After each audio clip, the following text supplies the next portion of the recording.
യിൽ ഫിഫ ലോകകപ്പ് പരിശീലന വേദിക്ക് സമീപം വെടിവെപ്പുണ്ടായി. മിസോറിയിൽ നിന്നും നടന്ന വെടിവെപ്പിൽ 9 പേർക്ക് പരിക്കേറ്റു. ഇംഗ്ലണ്ട് ടീമിന് പരിശീലനം നിശ്ചയിച്ചിരുന്നതിന് അടുത്താണ് വെടിവെപ്പ് ഉണ്ടായത്. മനീഷ് ഐഷ മാത്യു ഈ വാർത്തയുടെ വിശദാംശങ്ങളുമായി ചേരുന്നുണ്ട്.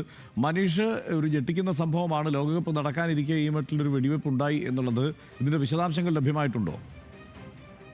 ഹർഷൻ, ശനിയാഴ്ച, അതായത് അമേരിക്കൻ സമയം ശനിയാഴ്ച പുലർച്ചെയാണ് ഈ കാൻസാസ് സിറ്റിയിൽ, അതായത് മിസോറിയിലെ കാൻസാസ് സിറ്റിയിൽ ഇത്തരത്തിലൊരു വെടിവെപ്പ് നടക്കുന്നത്. ഈ വെടിവെപ്പ് നടന്ന സ്ഥലത്ത് നിന്ന് ഏകദേശം 2 കിലോമീറ്റർ മാത്രമാണ് ഇംഗ്ലണ്ടിന് പരിശീലന വേദി നിശ്ചയിച്ചിരുന്ന സ്ഥലത്തിന്റെ ദൂരം എന്ന് പറയുന്നത്. അവിടെയാണ് വെടിവെപ്പ് നടക്കുന്നത്. പക്ഷേ വെടിവെപ്പ് നടക്കുന്ന സമയം ഇംഗ്ലണ്ട് ടീം അവിടെ ഉണ്ടായിരുന്നില്ല. ഈ വേൾഡ് കപ്പ് ഒരുക്കത്തിന്റെ ഭാഗമായി അവസാന മത്സരത്തിന് ഫ്ലോറിഡയിലാണ് ടീം ഉണ്ടായിരുന്നത്. ആ സമയമാണ് ഇവിടെ വെടിവെപ്പ് നടക്കുന്നത്. എന്തായാലും ശനിയാഴ്ച പുലർച്ചെ പോലീസ് ഉദ്യോഗസ്ഥർക്ക് അറിയിപ്പ് ലഭിക്കുന്നതനുസരിച്ച് അവരോട് എത്തുമ്പോൾ ആൾക്കൂട്ടം പിരിഞ്ഞു പോകുന്നത് 3 പേരെ പരിക്കേറ്റ നിലയിലുമാണ് കണ്ടത്. പിന്നീട് 6 പേരെ കൂടി പരിക്കേറ്റ നിലയിൽ കണ്ടെത്തുകയായിരുന്നു. അങ്ങനെ ആകെ 9 പേർക്കാണ് ഈ വെടിവെപ്പിൽ പരിക്കേറ്റിരിക്കുന്നത്. ഇവരുടെ ആരുടെയും നില ഗുരുതരമല്ല എന്നുള്ളതാണ് അറിയുന്നത്. മാത്രമല്ല, ആരാണ് ഈ വെടിവെപ്പ് നടത്തിയതെന്ന് ഉള്ള കാര്യത്തിൽ ഒരു വ്യക്തത വന്നിട്ടില്ല. ഇതിന്റെ കാരണവും ഇതുവരെ വ്യക്തമായിട്ടില്ല.